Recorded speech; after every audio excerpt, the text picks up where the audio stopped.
안녕하세요. 9월 첫날에 인사드립니다. 저는 아침 묵상의 배영호 목사입니다. 오늘 우리가 함께 나눌 말씀은 민수기 24장 13절에서 14절 말씀입니다. 가령 발락이 그 집에 가득한 은금을 내어 줄지라도 나는 여호와의 말씀을 어기고 선악간에 내 마음대로 행하지 못하고 여호와께서 말씀하신 대로 말하리라 하지 아니하였나이까.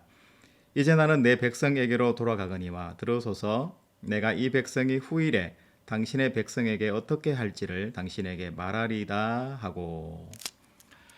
오늘은 발락과 발람에 대해서 조금만 더 이야기를 해보려고 합니다. 어떤 차원에서 이야기를 할 거냐면 바로 기회라는 차원에서 이야기를 한번 해보려고 해요.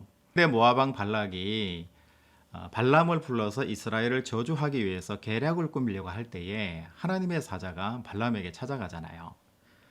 22장 12절에 보면 하나님이 발람에게 이르시되 너는 그들과 함께 가지도 말고 그 백성을 저주하지도 말라. 그들은 복을 받은 자들이니라. 이렇게 말씀하시고 가지도 말고 함께 하지도 말고 은금을 받지도 말라. 이렇게 말씀하시거든요. 그런데 23장 말씀으로 넘어가서 한번 보면 35절 말씀에 여호와의 사자가 발람에게 이르되 그 사람들과 함께 가라. 내가 내게 이르는 말만 말할지니라. 발람이 발락의 고관들과 함께 가니라.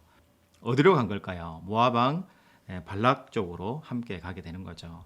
그러면 하나님께서 가지 말라고 만류하시다가 이제는 또 가라고 하는 이유가 뭘까요? 그래서 이 말씀이 무슨 의미를 우리에게 주는 것일까? 그리고 발람에게 하나님께서 어떤 마음으로 이런 말씀을 하셨을까에 대해서 한번 생각해 보고 싶은 그런 궁금증이 생겼습니다. 여러분, 왜 그런가 하면 바로 기회의 하나님이시거든요.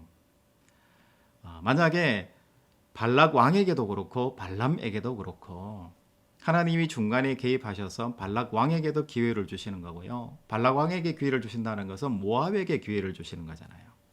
그리고 발람에게도 구원의 기회를 주시는 차원인 거예요. 저는 이 말씀을 들을 때 여호수아 2장에 나오는 기생 라합이 생각이 나더라고요. 여러분, 기생 라합이 그랬잖아요.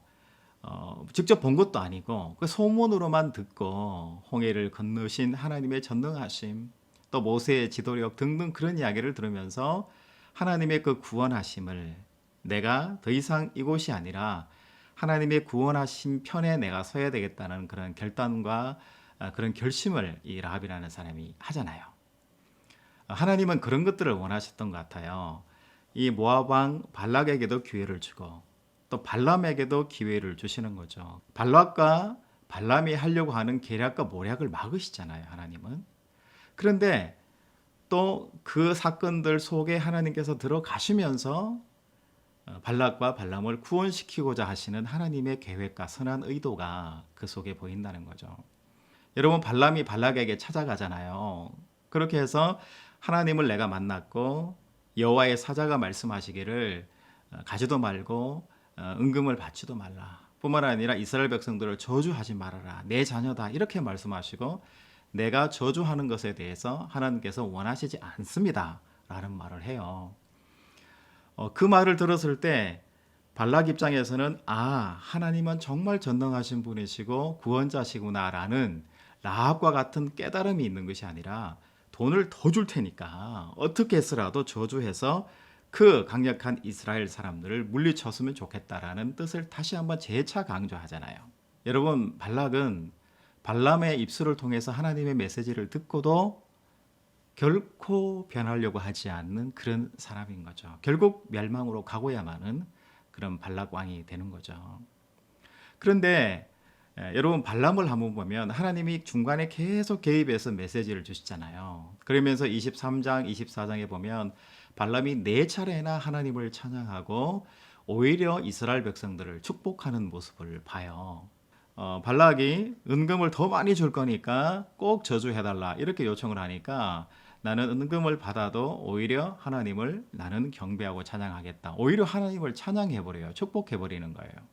그리고 마지막에 보면은 25절에 하나님께 대적하는 사람은 멸망할 것이다. 하나님을 인정하는 사람은 대대에 승승장구할 것이다. 이렇게 하나님에 대해서 이스라엘 백성의 편에서 축복하고 찬양하는 모습을 볼 수가 있어요.